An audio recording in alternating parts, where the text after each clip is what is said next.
Thank you. Hi. I'm having a moment of extreme panic because I have no idea how I change the slides on this thing. So if I could get a little, push the arrow. Okay. I don't know how that's going to work because I'm standing in front of it. Let's try this. Okay. All right. There's not a thingy doo is there? I'm wondering about that. Nobody can see this, can they? Do I have a book or something to prop this up? This thing won't let me change it, will it? No? Okay. Okay. So hi. Oh, this sounded like such a good idea when Sam said this about 2 years ago that I should speak at an AR meeting. I was like, yeah, Sam, that's awesome. Let's do that. That's going to be fun. That's going to be totally fun. Oh, keep going. Yeah. Taller.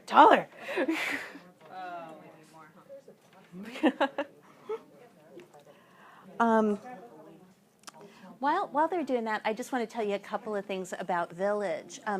We are, there's not a huge amount of DBT out here in San Fernando Valley. There's very little. A lot of programs are doing a great job of teaching DBT skills, which is awesome. We all need them. I use them all the time personally, especially right now. I'm doing it, and you can't even tell. But we also know that some people need more. They need comprehensive DBT. So we've got comprehensive DBT for adolescents and for adults, but also we're opening an adult IOP on June the 1st. And that's partly why I'm up here talking, to get you guys aware of that. More books? Okay. I have a feeling that I'm going to trip on something at some point, because that happens to me in daily life regularly. I'm going to grab my ball. If you guys piss me off, I'm taking this and I'm going home.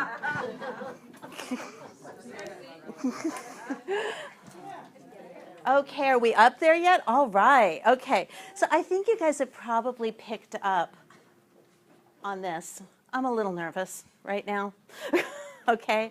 My brain is firing. My amygdala is screaming. My limbic system is coming on board and telling me there's danger, and my prefrontal cortex is going offline. The switch is off. It's left the building. I've lost 50 IQ points at this point, okay? I'm much smarter than this. Okay.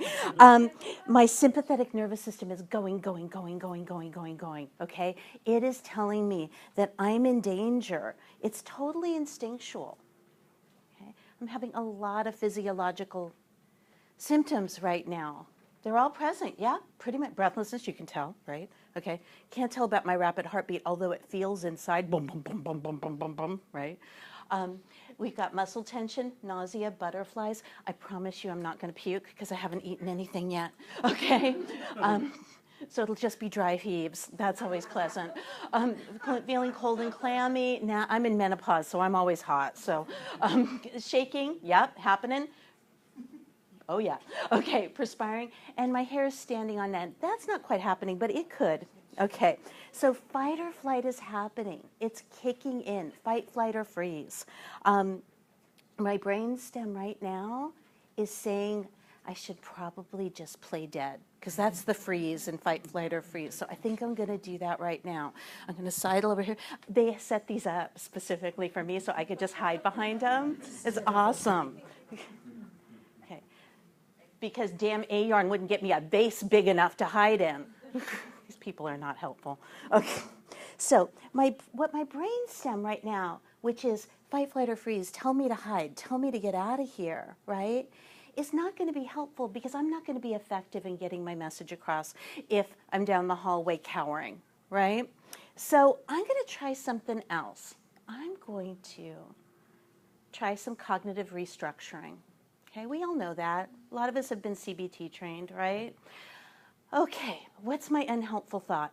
Okay, you all hate me right now. You've all walked in with tomatoes hidden in your purses or backpacks. You're planning to throw them, and after you throw them and publicly humiliate me, you will take me out and tar and feather me and parade me through the streets of Sherman Oaks while people point and laugh and verify everything I've ever thought about myself, right? Okay, so cognitive restructuring. Help me out here. Hey, friendly people who all want me to succeed, who are here to learn something. Yes. You know what? It's not working. Okay, I'm going to try something else. I'm going to try the old tried but true one. You are all now in front of me in your underwear. You are all in your underpants. Okay. The working out is paying off. Looking good. There's some cute ensembles. Somebody's wearing happy face boxer shorts. I'm not going to tell you who. Howard. Okay. You know it's Howard. Okay. Yeah, that's not working really either, because I just realized I talked about underpants in front of a bunch of people that I want to impress professionally with my prowess and how amazingly gifted and brilliant and intellectual I am. Okay. So, what emotion's starting to fire? The anxiety's still there. Yeah, shame. Shame's it. Shame's here. Thank you. Okay. Pit and stomach, chest. Yeah, that hollowed out feeling is here. A sense of dread. Shrink down, disappear. Hide, cover body. Look away from others. Yes. Okay. I'm going to try something else. I'm going to try to process my feelings. I'm going to gain insight, and I'm going to feel better. Okay. Therapist cat? Clearly you have not met my mother. This is going to take way too long. Okay. Sorry, therapist cat. I know you are helpful, but we need something fast acting here. Okay. Validation. If somebody here truly understands my experience and reflects it back to me, I'll feel accepted, and it'll tell my amygdala that every little thing is going to be all right. Okay? Somebody want to validate me? Ready? Nobody? You're doing great. I'm doing great. Okay, so I've got some praise. Okay. Anybody ever been in this experience before? Oh, yeah. Okay. So you guys get it. You totally get it. You get it. Yeah. Thank you. Okay, good. This is good. Okay. But you know what? My brainstem is firing too high. My subjective units of distress are way too high. At this point, you're just placating me. You're just being nice. You're getting the tomatoes out. Okay? So subjective units of distress, if you're not familiar with this, is a measure of somebody's subjective, their own experience of the level of distress that they are under. Okay? And right now, my subjective units of distress are pretty dang high, right? And if they get to a certain point, everything's offline. Nothing I'm going to do at that point is really going to be very helpful in the long run. I can do all kinds of things in the short run to make me feel better. Like I could just run screaming from the room, okay? That'll help, right, for a minute, right?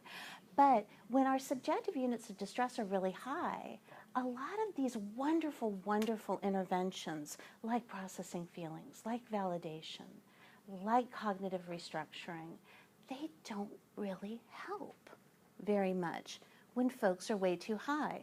So I want to take a little detour here, and I want to talk a bit about why some folks don't really respond to these incredible interventions that we have all been taught as therapists. And I'm going to talk about the biosocial theory. In DBT, we have this thing called the biosocial theory. Anybody familiar with it?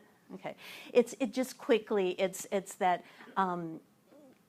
we have biological causes combined with social causes, and then that creates a difficulty to regulate emotion.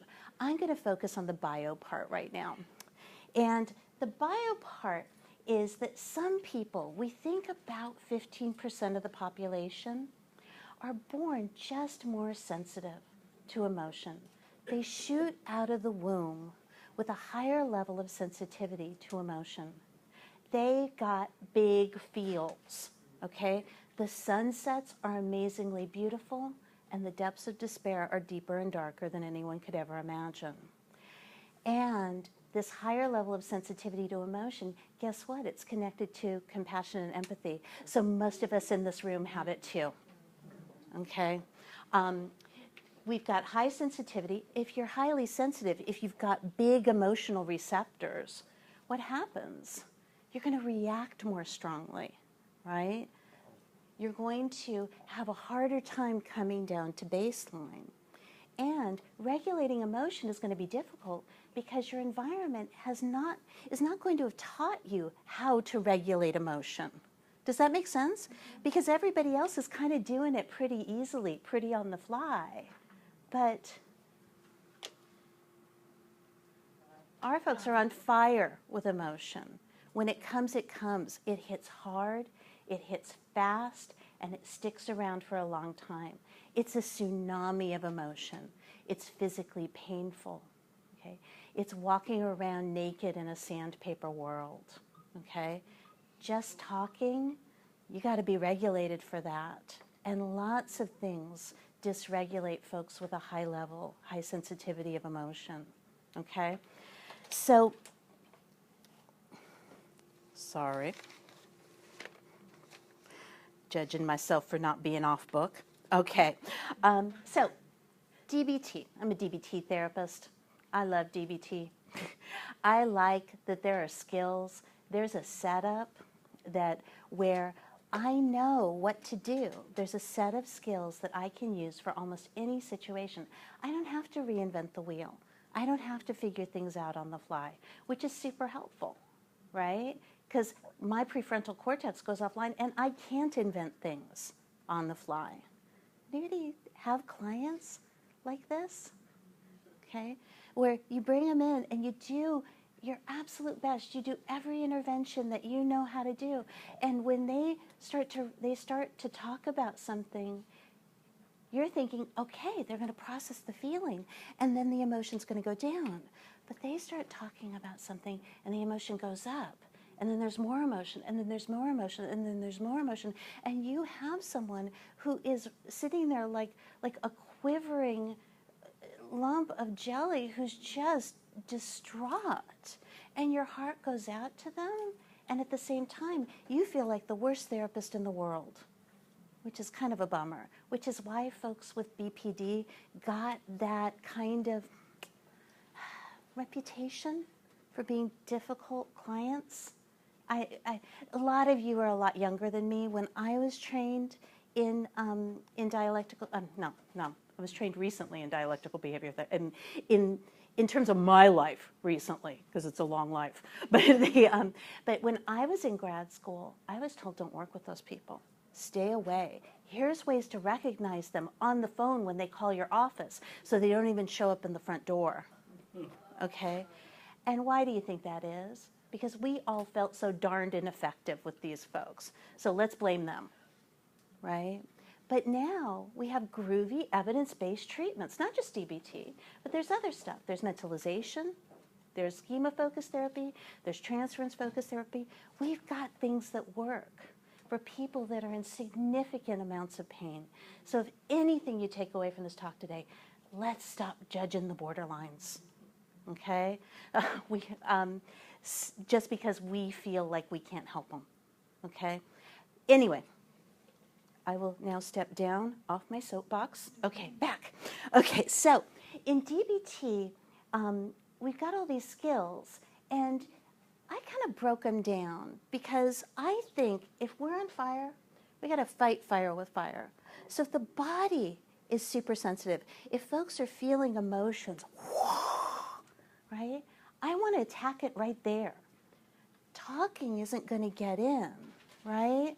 I want to go to the body. So this is not, how I've broken these down is not maybe what Marsha Linehan would say. This is just a little synthesis of the skills and how they relate to the body in my mindset, how I think about it. And I think we've got a couple of categories, 3 to be precise. Yes, that's 1, 2, 3, got it. Okay, we've got slow and steady, okay. We've got things that are more fast acting, but maybe more gentle. And then we got the turbocharged ones, okay. I'm gonna start off slow and steady, because sometimes that's where we need to go. Sometimes that's the level we need. So slow and steady, these are slower acting skills. They're still super good, all right?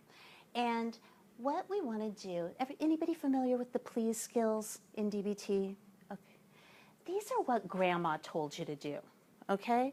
And the grandma said, honey, if you're sick, take care of it. Treat physical illness, okay? Eat right, baby. That'll take care of it, okay? Avoid mood-altering substances.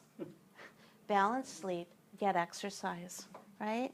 This is all common sense. Everybody in here is doing all this, right? Yeah, me neither. Okay, I try. I do my best. I have a 6-year-old. I haven't slept in years. So these are what we're encouraging clients to do and ourselves to do on a regular basis, okay? And that's going to result in less vulnerability to emotion mind, what we call emotion mind in DBT. We've got 3 states of mind in DBT. We've got wise mind, we've got reasonable mind, and we've got emotion mind. Wise mind is the place where we really want to be. It's where we make our best decisions. It's where we do what feels right. We balance reason and we balance emotion, and we're just our best selves in that place. Emotion mind is there's some stuff with emotion mind. Emotion mind is not being highly emotional. Emotion mind is being out of control with emotion, okay? The first time I held my little boy, I was highly emotional, but I did not go out of control with emotion, right? I love you so much. No, I didn't do that. Okay, I'm going to put the shame one up because I just talked about strangling children. Okay, but emotion mind is where our clients go very rapidly. Okay, so this is one way to reduce vulnerability to that state. If we can get folks on track, folks in addiction treatment, you all know this. You're pushing this all the time, right? Getting folks on track with taking care of their physical bodies. Now, the ones that work a little faster, but still aren't the hardcore turbocharged ones, are the ones I call picking up speed. There's changing posture or facial expression. Anybody ever heard the term willing hands? Willing hands? We have this idea in DBT of being willful, rejecting reality, not accepting what's happening in the universe. No, it's kind of being a toddler, and I know none of you ever get to that place, but I do, and so do a lot of my clients. And so what I can do is I can accept reality with my body. Remember, our folks who feel emotion really strongly start to get a little emotion phobic, to where an emotion might happen, and I'm already tensing up, waiting for it to happen, starting to kind of get screaming inside. Our folks in addictions, that's where we're using drugs to avoid feeling an emotion, right? Okay, so this is an opening up and a willingness by using a body posture to what's happening right now. Okay. So can everybody try that? Everybody do this. Try to be, even, if you want to get a little princessy and stamp your foot, that's okay too. Okay. And just, how's that feel? I'm feeling rejected by all of you right now. Okay, so now, if I can get you to just release your body muscles and open your hands. It's instantaneous, isn't it? And it's so freaking simple. Another skill we have in DBT is half smile. Okay? And this is the idea. Anybody remember from Psych 101 the facial feedback theory? You know, the idea that the brain and the facial muscles are very close together, so messages go back and forth very quickly. So if my face is like looking like this, I don't know what emotion that is, maybe constipation. But anyway, my face is looking like this. What's my brain getting out of that, right? Now, I know it started in the brain, but my facial muscles are sending messages back, right? So what's happening in my brain? Oh my gosh, something terrible is happening. Something horrible is happening. Oh my gosh. And then, right? Okay, so what do? I loosen my facial muscles, right? Now, there's this thing in my family called Bray face. And once you hit a certain age, things get really loose there. So we always talk about do the Bray face first, which is to get things loosened up. Now, you don't have to do that because you all don't suffer from Bray face, okay? Bray's my last name, okay? Every Bray has it, okay? It's genetically passed down. So what we do is we loosen the facial muscles, okay? Getting a more neutral facial expression. And then we slightly tilt up the lips. That's half smile. Think of every statue you've seen of the Buddha, and you kind of wonder why he has that little going up. That's it. That's half smile. DBT steals a lot of stuff from Zen Buddhism, okay? So the idea is that I'm not smiling at all of you when I'm doing that, and it's not even a smile.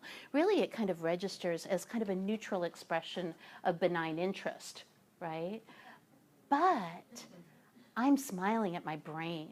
I'm telling my brain, everything's going to be okay, brain.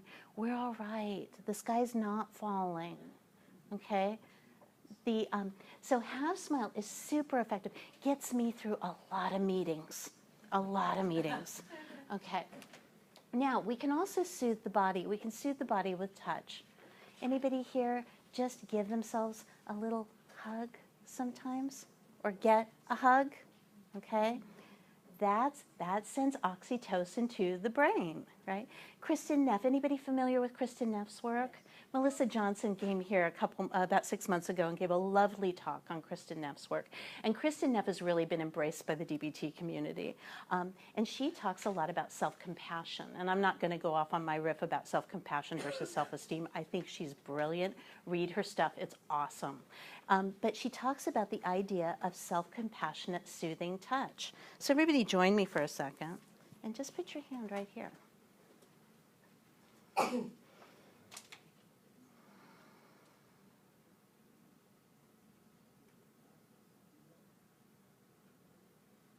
It feels good, doesn't it?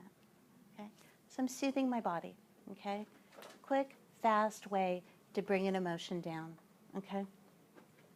And then the last one I want to talk about in this picking up speed part is distracting the body so that some of the available intellect, some of the available energy in the body is being used in some other way in order to reduce emotion. We're going to do that using the vestibular system. And how we're going to do that, this is why I brought this. I have terrible balance. I actually, when I was in my 20s, I went skiing with a boyfriend, and I fell down so many times I broke him.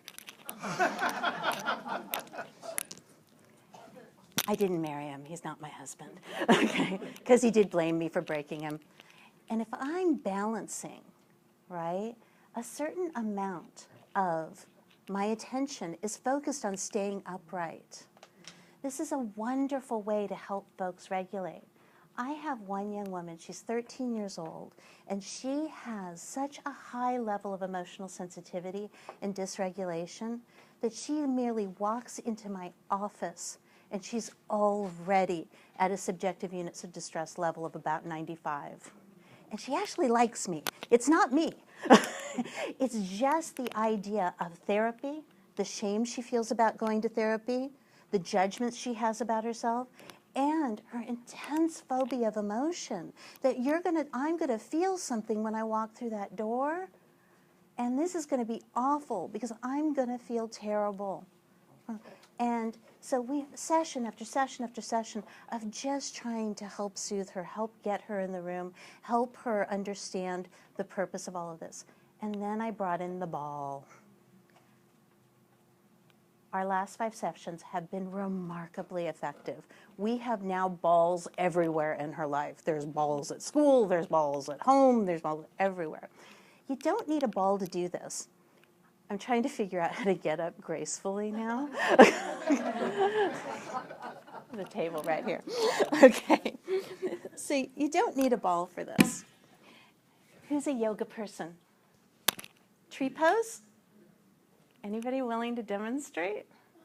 Yeah, I'm not going to do it either. I got high heels. I'll hurt myself.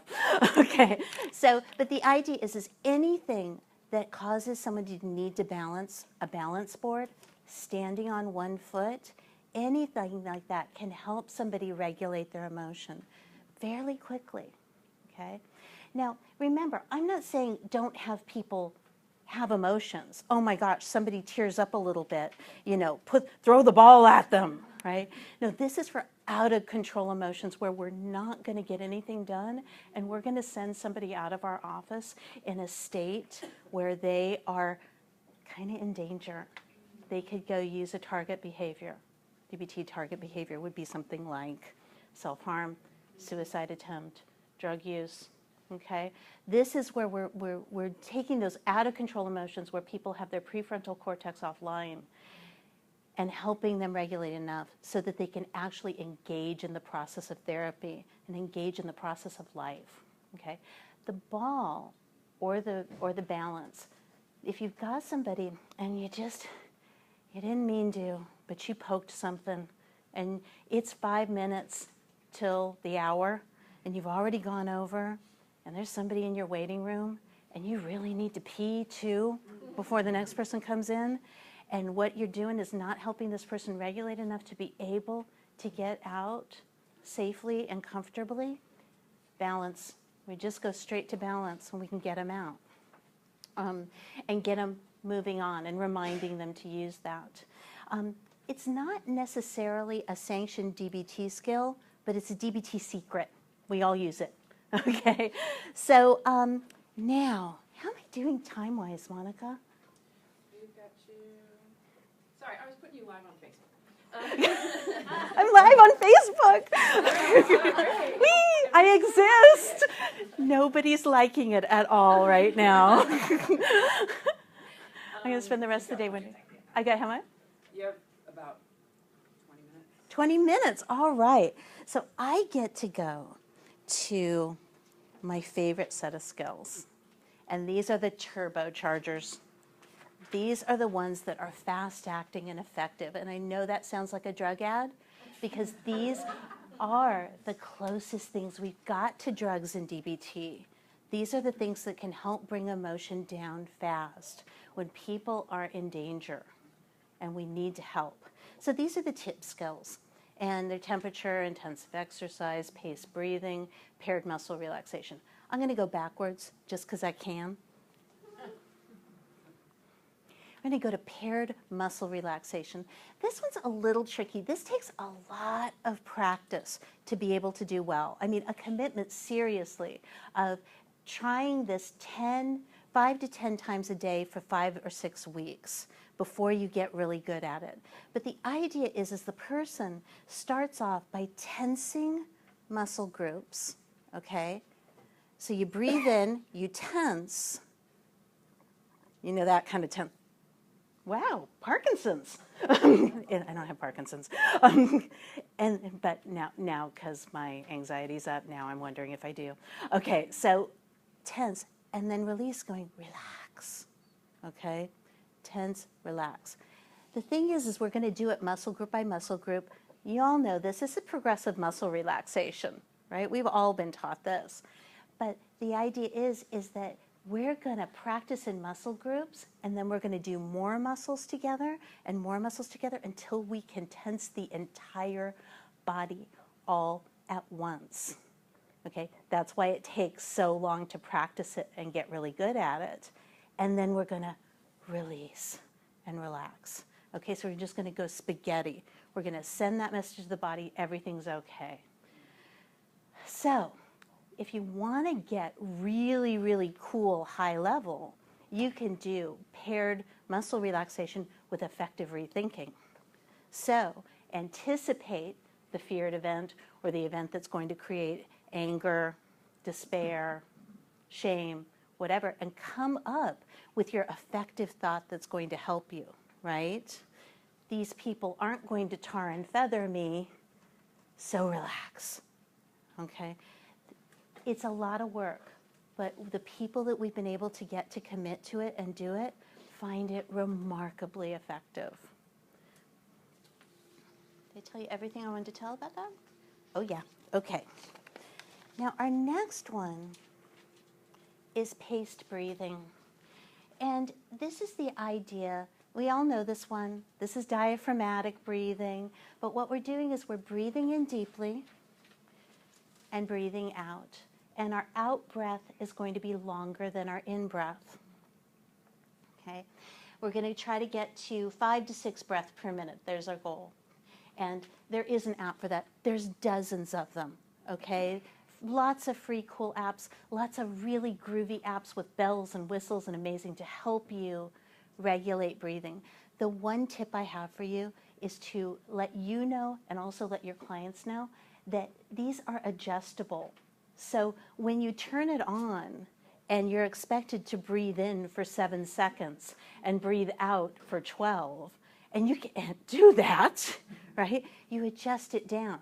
Because when we do something like paced breathing to an app and we can't do it immediately, what happens? It's called relaxation-induced panic, okay? And it's really a thing. It's really been researched. And my clients in particular tend to have that. They're told this is going to relax you, and they immediately get very distressed, okay? So we have a little trick around that. Okay, and it's very high tech, and the FDA hasn't approved it. But it's a way to teach paced breathing in a way that doesn't necessarily get people worried about they're supposed to relax. Breathing in.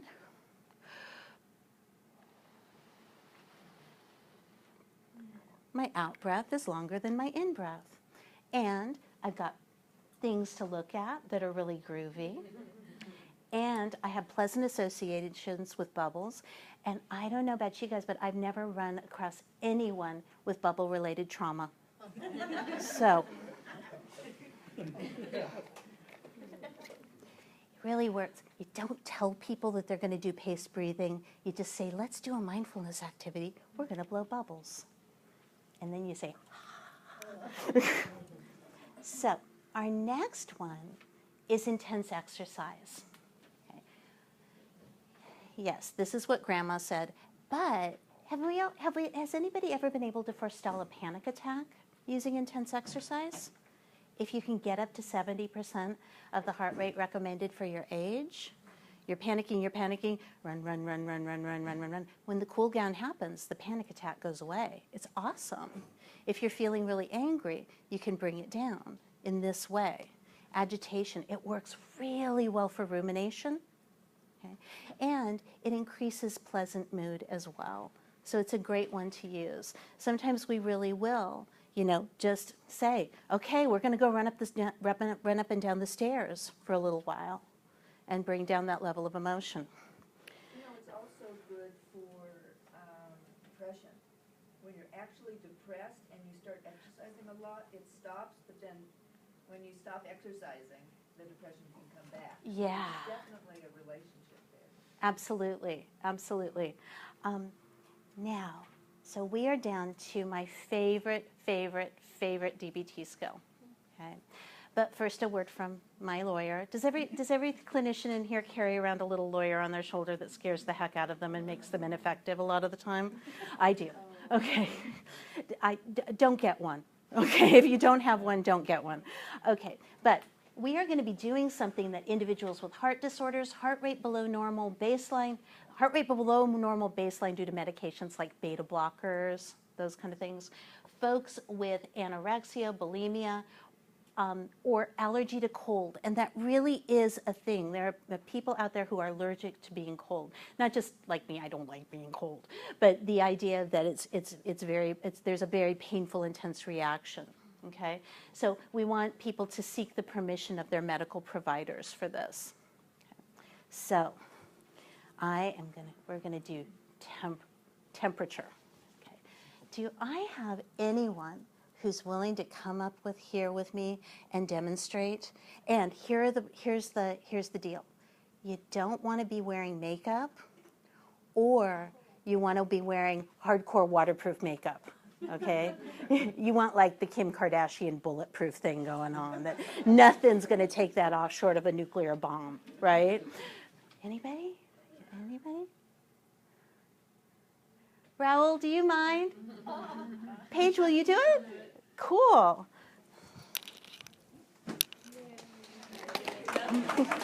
Thank you.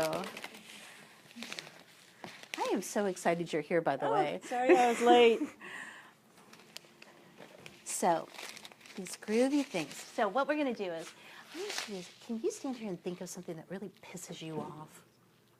Just get into it. Like maybe the traffic you ran into on the way over here. Okay. This is an instant cold pack, and we are going to induce the mammalian dive reflex.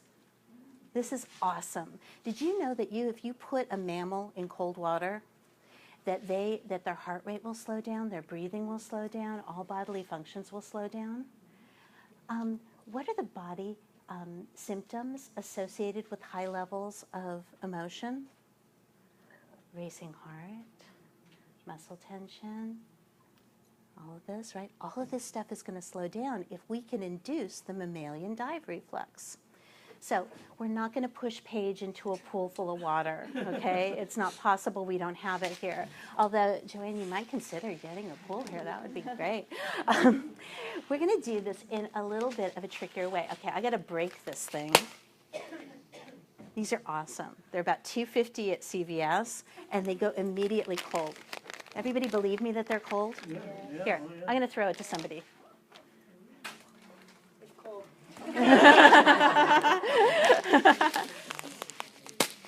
Okay, here's my next one. Okay, that's cooling down. And you're getting pissed? You're thinking about traffic? Okay. Any physiological sensations from that anger going on? Maybe I could get you to do this and get that heart rate up. Okay. Any nervousness coming on from being in front of all these people and you don't know what I'm going to do to you? Yes. Okay. Very much so. So what I'm going to do is I'm going to take this ice cold pack and I'm going to wrap this around here. I'm going to protect her from the cold. I'm not going to let her get hurt. Okay. And then I'm going to place this across her eyes, the tops of her cheeks. And you can hold that and bring it up there and across the top of your cheeks, kind of mold it around your face. And if you could hold your breath for about 20 to 30 seconds, or as long as you can, it's going to take about 15 to 30 seconds, and the dive reflex is going to occur. It's really quite miraculous. And that's going to bring down emotion. You want to take that off your face? I don't want you to get too uncomfortable. What do you notice? I feel a bit more calm. A little more calm. Do you feel a little buzzy? I like it. It makes me a little buzzy. Cold, yeah. A little cold, a little tingly. buzzy, little tingly. Great. Thank you. Thank you so much. Is that You can it? take that with you. That's it. Okay. You want me to leave it up here? Okay. If anyone else would like to try it, I've got more towels. But we do that about 3 to 4 times in a row, and we've got somebody whose SUDS are at 100. We can get them down to about a 70, maybe, or at least we can get them down to a 90. We can get them down to an 80. We can get them 5 to 20 minutes of some relief. Are they going to feel awesome? No. But it's going to get them enough time to go from to and at we can make some decisions that won't make things worse. Okay? If I'm on I'm going to do anything to put the fire out, right? It doesn't matter. Okay. Yeah, Can Laura. you do that with the balance at the same time with your clients at the very end, if they really are into it? Or would that I haven't tried go it. together? I haven't tried it. Just if somebody's really that intense and you're trying to get out of session? You know, Turned around. take the ice pack and go. I do sometimes when people, I do send them out. We have ice packs everywhere in our office, right? In our little refrigerators. And we have the emergency ones sitting around. And we do sometimes say, take this with you, sweetie, so you can drive home safely. Pull over if it starts to come back up and send it back on.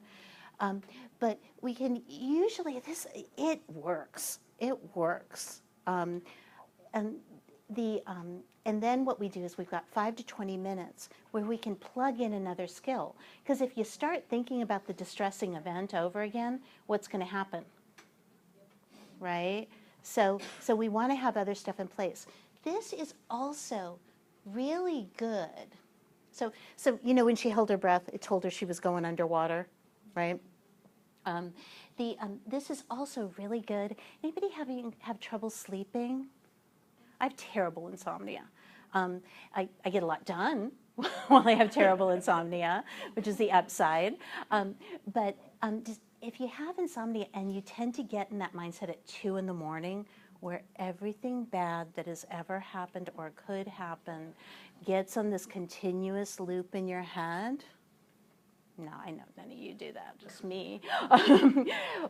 The ice pack there's been heavy research on that. The ice pack, doing the dive reflex will help with those ruminations. There's also just a pitch for anybody who has clients with nightmares. There's a beautiful nightmare protocol in DBT that's been heavily researched. If you want to know more about it, shoot me an email if you can't find it on your own. In fact, if you want to know about any of this stuff, give me a call, shoot me an email, let me know. Come hang out in my office for a while, have a little coffee with me or my team, and we'll tell you all about it. So I am going to open the floor to questions. And that's my self-soother. That's my little boy. He went through a Mai Tai phase. It's not a real Mai Tai. I promise, you're all mandated reporters. So do we have any questions? Yes. On the temperature ice pack intervention, can you do that multiple times within one session, or is it Yes. Okay. Yes. It doesn't have a, like, it works and then it stops working. It tends to. The range is between 5 and 20 5 to minutes. 20 minutes it'll bring you down for. But remember, if the person starts reactivating the emotion by thinking about the emotion or talking about the emotion too much, they may need to come back down very quickly. So the ice pack is really effective. Anybody else? Okay. Telling us about the nightmare technique? Oh, the nightmare protocol, it sounds so silly. It really does. But so many of the things we do in DBT sound so silly for such severe problems. The nightmare protocol is really very simply is that if a person has a repetitive nightmare that they wake up from, they write a new ending and they practice it. That's it. Sounds like, really? That sounds like really such low level, Instagram advice, but it really does. It's very effective. There's step-by-step in Marsha Linehan's most recent skills training manual, a step-by-step protocol for how to do it. And we've had several people have wonderful success with it. Okay. So I think I'm done. Thank you all for coming.